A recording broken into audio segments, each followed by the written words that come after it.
ఓం గం గణపతయే నమః. ఐం సరస్వత్యే నమః. ఓం శ్రీ గురుభ్యో నమః. ఓం శరదిందు సమాకారే పరబ్రహ్మస్వరూపిణే వాసరాపీఠ నిలయే సరస్వతి నమోస్తుతే.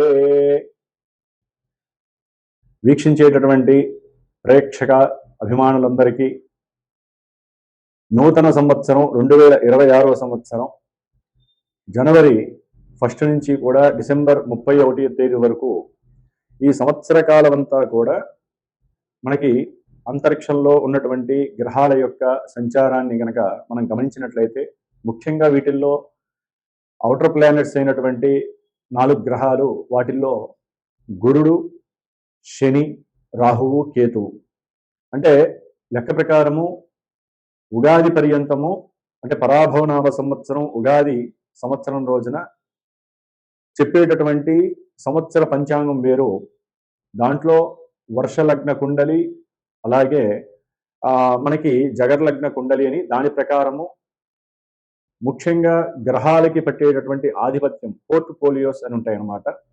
ఆ పోర్ట్ఫోలియోస్ని బట్టి ఏ ఏ గ్రహము ఏ ఏ రాజుగాను లేకపోతే సైన్యాధికారిగా ఆ విధంగా మేఘాలు ఎప్పుడు వర్షిస్తే ఎంతవరకు పర్వతాల్లో పడతాయి, ఇవన్నీ కూడా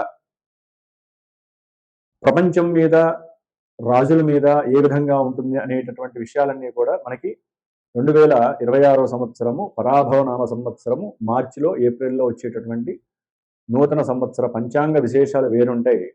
ఇప్పుడు ఆంగ్ల సంవత్సరం అంటే ప్రపంచం మొత్తం కూడా మరి న్యూమరికల్ సిస్టమ్ మీద మనం ఆపరేట్ చేసే ఫోన్లు కావచ్చు, కంప్యూటరింగ్ సిస్టమ్ కావచ్చు, లేకపోతే మనం నిత్యము తెల్లారి చూసేటటువంటి గడియారాలు కావచ్చు, మనం పెట్టే సంతకాలు కావచ్చు, ప్రతిదీ కూడా న్యూమరికల్గా సంఖ్యని ఆధారపెట్టి ఉంటాయి. కాబట్టి ఆ సంఖ్యాశాస్త్ర ప్రకారం చూసినట్లయితే కనుక అట్లాగే మనకి చాంద్రమానము, సౌరమానము అని ఉంటాయి.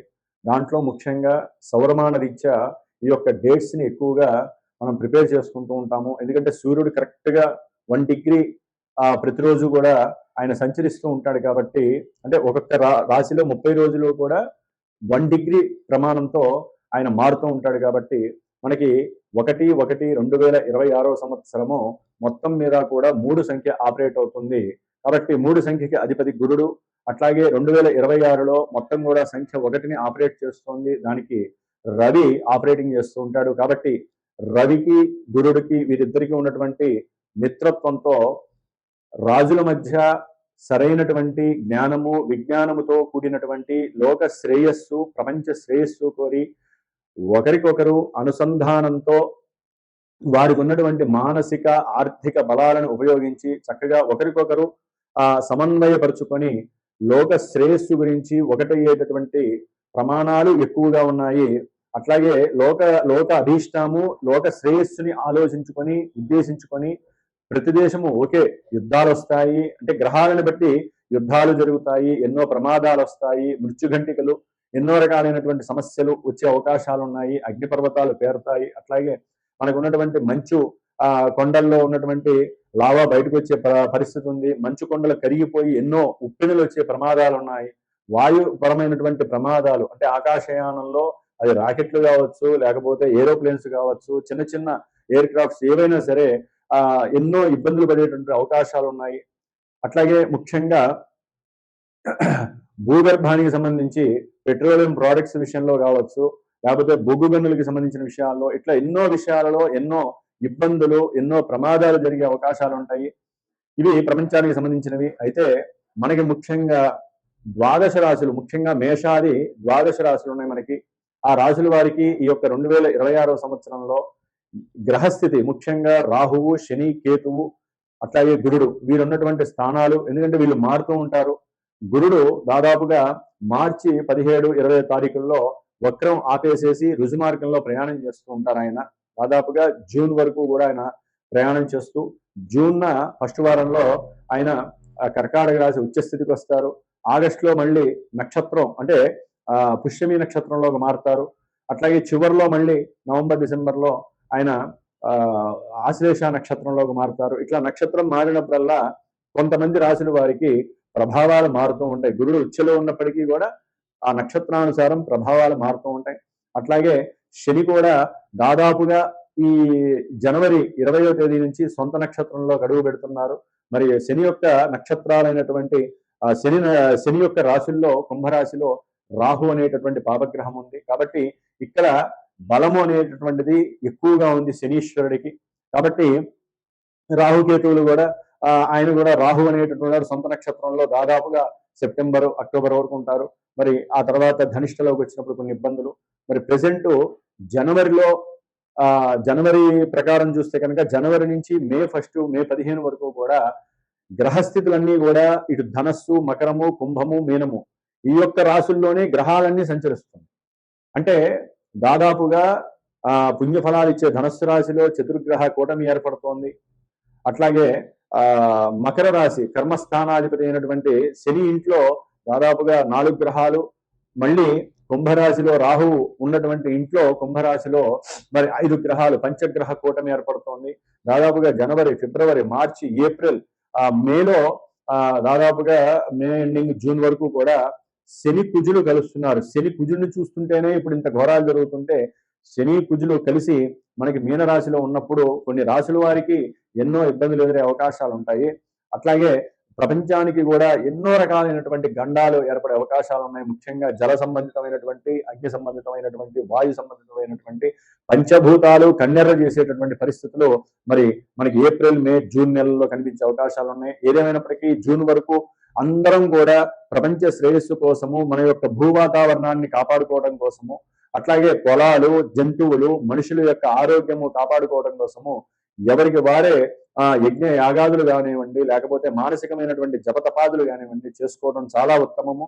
అట్లాగే మరి ఇప్పుడు మనకి మేషరాశి పర్యంతము ఏ గ్రహాల వలన ఏ ఉత్పాతాలు కలుగుతాయి, ఇబ్బందులు కలుగుతాయి, మరి విద్య, ఉద్యోగము, ఆరోగ్యము, శ్రేయస్సు, అట్లాగే వివాహము, సత్సంతానము, అట్లాగే మనకు ఉన్నటువంటి సమస్యలు, మనకు ఉన్నటువంటి అప్పుల సమస్యలు తొలగిపోతాయి. ఇవన్నీ కూడా తెలుసుకునేటటువంటి ప్రయత్నములో మరి మేషరాశి నుంచి మన యొక్క ఈ కార్యక్రమాన్ని 2026వ సంవత్సరం జనవరి నుంచి డిసెంబర్ వరకు ఏ విధంగా ఉండేటటువంటి అవకాశాలు ఉన్నాయో మనం తెలుసుకున్నాం. ఓం శ్రీమాత్రే నమో నమః. మేషరాశి వారికి ఈ 2026వ సంవత్సరంలో మరి దాదాపుగా మార్చి వరకు కూడా ఈ గురుడు వక్రించి 3వ స్థానమైనటువంటి మిథున రాశిలో, అట్లాగే జూన్ 1st వీక్ నుంచి కూడా కర్కాటక రాశి ఉచ్చస్థిత రాశిలోకి మారతాడు. మరి అట్లాగే శని భగవానుడు మనకి ఈ మేషరాశి వారికి 12వ స్థానంలో ఉండటము, ఏలినాటి శని ప్రభావం చాలా తీవ్రతరంగా ఉండటము, అట్లాగే లాభంలో ఉన్నటువంటి రాహువు సొంత నక్షత్రంలో ఆగస్టు వరకు ఉంది, తర్వాత ధనిష్ట నక్షత్రంలోకి మారుతాడు ఆగస్టు నుంచి డిసెంబర్ వరకు కూడా. ఆ సమయంలో ఎన్నో రకాలైనటువంటి ఇబ్బందులు, సమస్యలు కూడా కలగడానికి అవకాశాలు ఉన్నాయి. కేతువు పంచమంలో మరి తన యొక్క సొంత నక్షత్రంలోకి ఈ ఫిబ్రవరి, మార్చి తర్వాత తన యొక్క సొంత నక్షత్రంలోకి వస్తాడు. కాబట్టి ఈ గ్రహస్థితి రీత్యా చూస్తే మిగతా గ్రహాలు ఈ యొక్క కొన్ని రోజుల్లో, అంటే 30 రోజుల్లో, 40 రోజుల్లో మారేటటువంటి గ్రహాలు ఉంటాయి. కాబట్టి ఆ గ్రహాల యొక్క సిచ్యువేషన్స్ ని బట్టి ఈ మేషరాశి వారికి ఎన్నో రకాలైనటువంటి ఫ్లక్చుయేషన్స్, బ్యాలెన్సింగ్లు తప్పడము ఇలాంటివన్నీ జరుగుతాయి. ముఖ్యంగా మేషరాశి వారికి స్నేహ బాంధవ్యాలు, అట్లాగే బంధుత్వాలతో కూడుకున్నటువంటి విషయాల యందు, ముఖ్యంగా బంధువులతో కూడుకుని ఎన్నో రకాలైనటువంటి దూర ప్రయాణాలు ఆచరించటము, విడిపోయినటువంటి బంధువులని కలపడానికి వీరికి ఉన్నటువంటి జ్ఞానాన్ని అమర్చుకొని ఏ సమయంలో ఏ విధంగా బంధువులతో మాట్లాడాలి, ఏ విషయంలో బంధువులతో కూడి మరి మేషరాశి వారు ఒకవేళ ఉన్నట్లు వారి యొక్క జాతకరీత్యా అనుకూలంగా ఉంటే వివాహానికి సంబంధించినటువంటి మాటాముచ్చట్లు కలుపుకోవటము, అంటే మేనరికం కావచ్చు, బంధువుల ద్వారా తెలిసిన వాళ్ళు అంటే దూర బంధువులు కావచ్చు, అదే తండ్రి తరపు బంధువులు, ఉద్యోగరీత్యా ఎవరైనా ఉన్నా కూడా మరి వారి విదేశాల్లో ఉంటే వారి ద్వారా కావచ్చు వివాహపరమైనటువంటి చర్చలు జరపడానికి అవకాశాలు ఉన్నాయి ఈ సంవత్సరము. అట్లాగే ఏదైనా సరే ఉద్యోగరీత్యా కావచ్చు, చదువురీత్యా కావచ్చు, వీరు ఈ సంవత్సరంలో కాస్త దూర ప్రాంతాలకు వెళ్ళే అవకాశము, అంటే ఈ దేశంలోనే కొత్త ప్రదేశాలలో ఎంబీఏ చదవటము, లేదా ఎంటెక్ చదవటము, ఇలాంటి విద్య గురించి అవకాశాల కోసము వెతుకులాడటం అనేటటువంటిది జూన్ తర్వాత వీరికి కనిపిస్తుంది. ఒకవేళ ఎవరైనా సరే ఉద్యోగరీత్యా కావచ్చు, లేకపోతే చదువుకోవడానికి రీత్యా కావచ్చు, ఎవరైనా సరే విదేశాలకి వెళ్ళాలి అనేటటువంటి ఆలోచన ఉంటే జూన్ లోపల అలాంటి అవకాశాలు అంటే దాదాపుగా విదేశీ ప్రయాణం అనేటటువంటిది వీరి జాతకంలో యోగిస్తే మటుకు గురుగ్రహ అనుగ్రహం వలన తప్పకుండా మే తర్వాత నుంచి జూన్ మధ్యలో వీరు వెళ్ళే అవకాశం కూడా కనిపిస్తోంది. అది వ్యవహారికంగా సరదాగా వెళ్ళి రావటమా, లేకపోతే అక్కడ ఉన్న తల్లిదండ్రులను చూడడానికా, లేకపోతే చదువురీత్యా ఎవరైనా వెళ్ళి ఉంటే వాళ్ళ పిల్లల్ని చూడడానికా, ఇలాంటి వాటిల్లో కూడా మేషరాశి వారికి దూర ప్రాంత ప్రయాణాలు కనిపిస్తున్నాయి.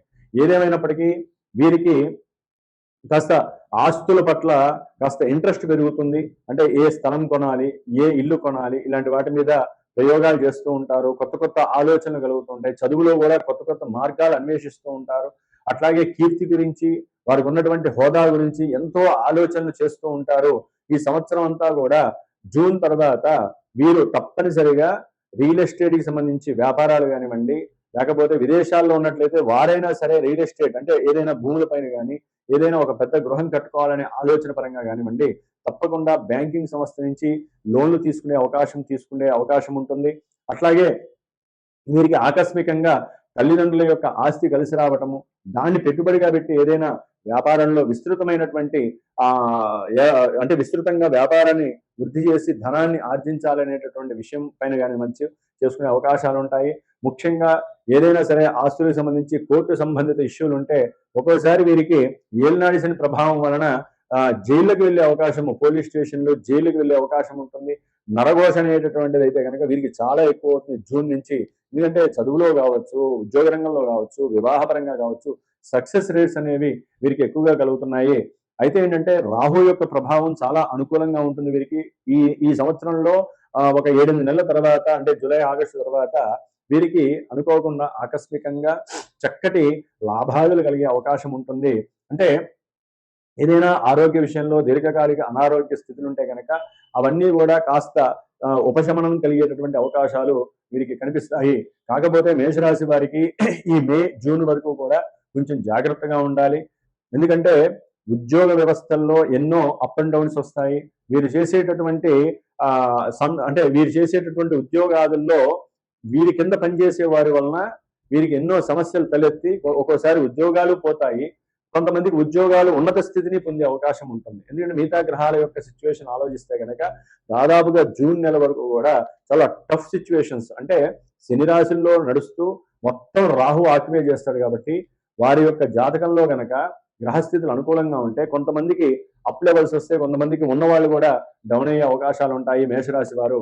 కాబట్టి జాతక పర్యవేక్షణ చేసుకుంటూ ఆ జాతకంలో దశలు అంతర్దశలు అనుకూలంగా ఉన్నాయనుకోండి, ఇక్కడ ఆ గ్రహాలు ఈ గ్రహాలు కనుక మ్యూచువల్ గా అండర్స్టాండింగ్ గా ఉంటే తప్పకుండా వీరికి అభివృద్ధి ఖాయమనే చెప్పాలి.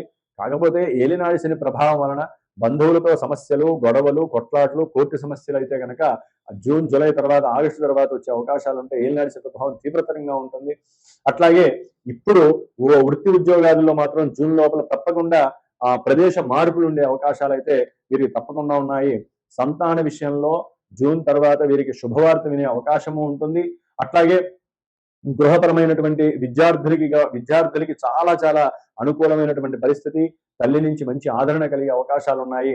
కాబట్టి ఏదేమైనప్పటికీ కూడా జూన్ వరకు కూడా వీరు ముఖ్యంగా ఆరోగ్య విషయంలో, సంతాన విషయంలో, ఉద్యోగ విషయంలో, దూర ప్రాంతాలకు వెళ్ళే విషయంలో, కర్మ ప్రారంధాలు అనుభవించే విషయంలో, ముఖ్యంగా వ్యాపారస్తులైతే కనుక నమ్మి పెట్టుబడులు పెట్టేటటువంటి విషయంలో భాగస్వామ్యము అంటే భార్యాభర్తలు కావచ్చు, లేకపోతే ఒక వృత్తి ఉద్యోగాలు చేసే వాళ్ళల్లో ఏదైనా వ్యాపారస్తులు కాస్త భాగస్వామ్యం వైపు వెళ్ళేటప్పుడు ఆ గ్రహస్థితిని బట్టి మీరు ఎప్పటికప్పుడు నెల నెల దాన్ని బేరీజ్ చేసుకుంటూ ముందుకు వెళ్ళాలి.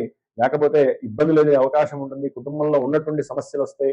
ఎప్పటి నుంచో ఉన్నటువంటి కొన్ని ఇల్లీగల్ సమస్యలు కూడా మిమ్మల్ని బాధ పెట్టే అవకాశము, భార్యాభర్తల మధ్య అభీష్టాలు చెదిరిపోయి సమస్యలు ఒక్కోసారి వచ్చే అవకాశం ఉంటుంది. ఇవన్నీ కూడా ఫ్లక్చుయేషన్స్ అనేటటువంటిది ఆ గ్రహాలు రాహుతో, శనితో కలిసినప్పుడు తప్పకుండా జూన్ వరకు కలిగే అవకాశాలు ఉన్నాయి. ప్రయాణాలు ఎందుకు కొంత జాగ్రత్త తీసుకోవాలి. పెట్టుబడులు పెట్టేటప్పుడు మాత్రము ఆలోచన చేసి గురువుల్ని సంప్రదించి మీ జన్మజాతకాల ద్వారా కానీ, లేకపోతే మీ నక్షత్రాల పరంగా కానీ, లేదా ప్రశ్నాశాస్త్రం ద్వారా మాత్రమే మీరు ముందుకు వెళ్ళండి. తప్పకుండా మేషరాశి వారు హనుమంతుడి యొక్క ఉపాసన చాలా ఉత్తమమైనటువంటి చర్య మీకు.